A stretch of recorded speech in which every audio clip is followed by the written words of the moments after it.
सुभद्रा साहू ओडिशा जनसाधारण स्वाधिकार सेवा ट्रस्ट जड़े मेम्बर मुझे कहवाक चाहिए कि एठारे 3टी ब्लॉक सदस्य मैंने एकत्रित होती भाव में लोक मानू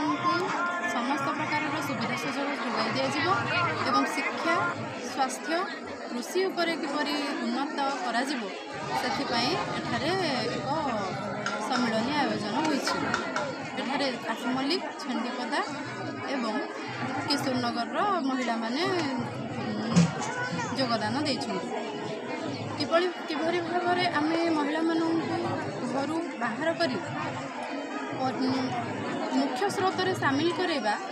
से कथा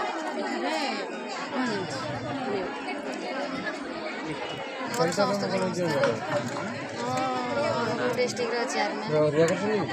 आमर जो 3टी ब्लॉक उपस्थित थे माँ मैंने छेनीपदा किशोरनगर और आठमल्लिक ब्लॉक समस्ते जो ओडिशा जनसाधारण स्वाधिकार ट्रस्ट काम करने समस्त महिला माने उपस्थित थे से काम करने बहुत आग्रह अच्छी किंतु से माने आमे कि आग को आगे चलू बोली बहुत खुशी अच्छी ये कही मोर